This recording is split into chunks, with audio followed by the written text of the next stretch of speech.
O físico Marcelo Gleiser vai em busca da explicação científica para a origem da vida na Terra.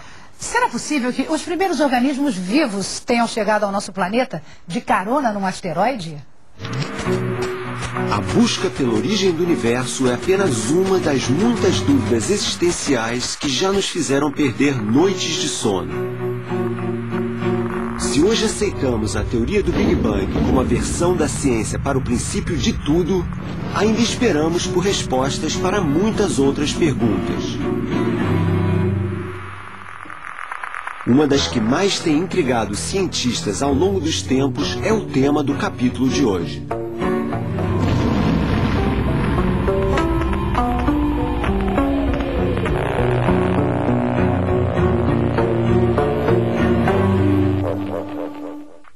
Nosso planeta é cheio de vida. É impressionante a variedade de animais no ar, na terra, no mar. Quem que nunca se perguntou de onde que surgiu isso tudo? De onde que veio a vida na Terra? E quando? Vida é uma dessas coisas que é mais fácil identificar do que explicar. Até hoje, não existe uma definição única para a vida.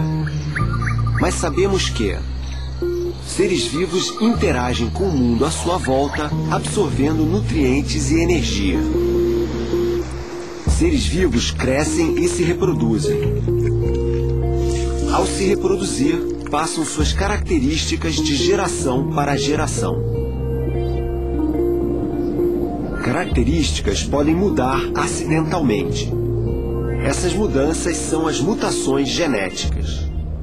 São elas que permitem que seres vivos se adaptem a ambientes novos. Portanto, a vida está ligada à transformação e reprodução. Mas se olharmos à nossa volta e procurarmos pelo que existe de mais antigo na história da Terra, encontraremos matéria sem vida. Pedras são feitas de minerais, como o silício e o quartzo que compõem a areia da praia. Água é feita de hidrogênio e oxigênio. Nada disso é vivo. Como então que num passado distante, durante a infância da Terra, essa matéria se agrupou e veio a dar origem a seres vivos? Essa passagem do inanimado ao animado é o grande mistério da origem da vida.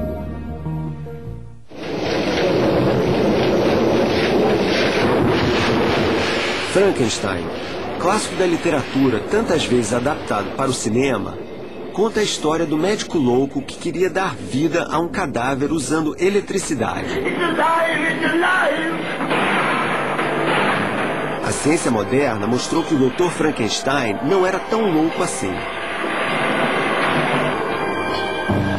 Em 1953, um jovem químico americano da Universidade de San Diego, nos Estados Unidos, tentou reproduzir em laboratório as condições iniciais para a vida.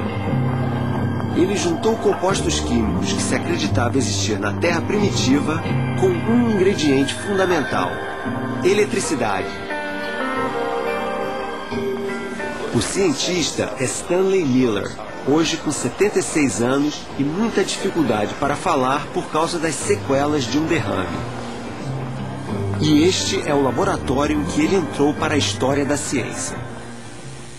What did you put inside? Pergunta ao Dr. Miller o que ele pôs dentro dos tubos que simulavam a atmosfera primitiva da Terra. The reduced gases and water.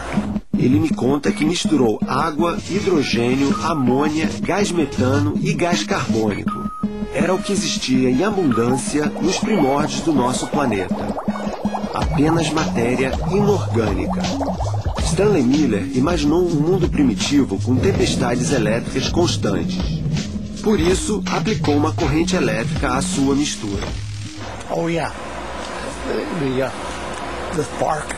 O resultado da experiência foi surpreendente. And what did you find? Acid.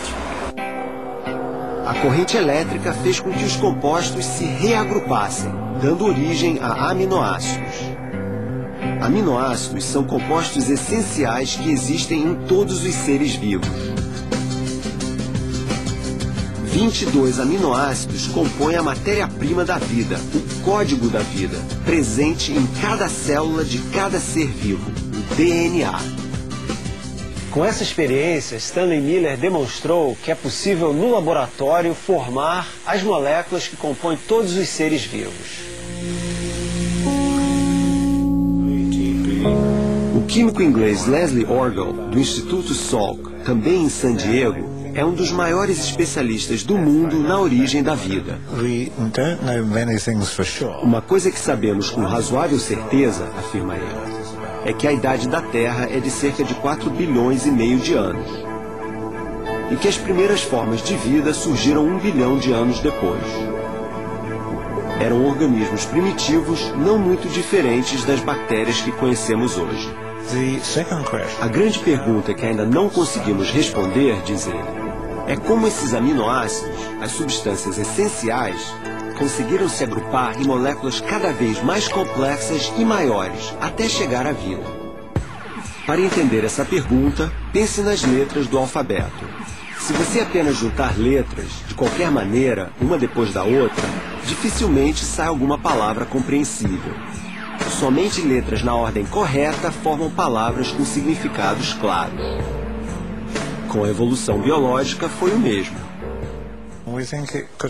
Leslie Orgel diz que a única explicação para como os seres vivos mais primitivos foram se aperfeiçoando é a teoria da evolução das espécies, de Darwin. Segundo Charles Darwin, naturalista inglês do século XIX, organismos vivos são capazes de se adaptar ao meio em que vivem e de transmitir essas características aperfeiçoadas a seus descendentes. Mas Leslie Orgel admite que ainda falta uma peça do quebra-cabeças. Para tudo fazer sentido, diz ele, é preciso que moléculas primitivas tenham adquirido, em algum momento, a capacidade de se reproduzir. Ou seja, é preciso que exista vida. E como surgiu essa primeira fagulha de vida é o grande mistério. Um cientista sueco chamado Svante Arrhenius, ganhador do Nobel de Química de 1903, propôs uma teoria audaciosa de que a vida teria chegado na Terra de carona. Segundo ele, micro-organismos primitivos teriam vindo de outros lugares do universo a bordo de asteroides e aqui na Terra teriam encontrado as condições ideais para se desenvolver. Esse é o conceito de panspermia. A palavra significa vida em todo o cosmos. Na própria Universidade de San Diego, me encontro com o químico Gustav Arrhenius, neto do cientista que propôs a ideia de panspermia. Ele lembra que no começo do século passado, a ciência acreditava que o universo era eterno. Era natural que se pensasse o mesmo da existência da vida. É por isso que o avô dele sugeriu essa ideia de que a vida poderia se propagar pelo universo. Hoje, o neto Gustav Arrhenius aposta numa teoria diferente. Para ele, a vida pode perfeitamente ter surgido no nosso planeta, mas não no mar, como muitos cientistas acreditam, e sim em pequenas poças, nas rochas ou no barro. Dessa forma, a água, substância essencial para a vida, estaria presente na quantidade ideal, sem diluir os nutrientes essenciais para a formação dos primeiros seres vivos. Pergunto a Stanley Miller o que ele acha. Se a primeira fagulha de vida começou na Terra ou veio de fora, a bordo de meteorito. Tenho certeza de que começou aqui, afirma ele. De qualquer modo, se veio de fora, como é que a vida começou lá fora? Boa pergunta. Estamos cada vez mais próximos de uma resposta sobre a origem da vida. Ou talvez parte dela. Porque talvez ela se esconda em algum canto do universo. Afinal de contas, a Terra não é o único planeta onde a vida pode ter nascido. Mas para descobrir, precisamos explorar o espaço.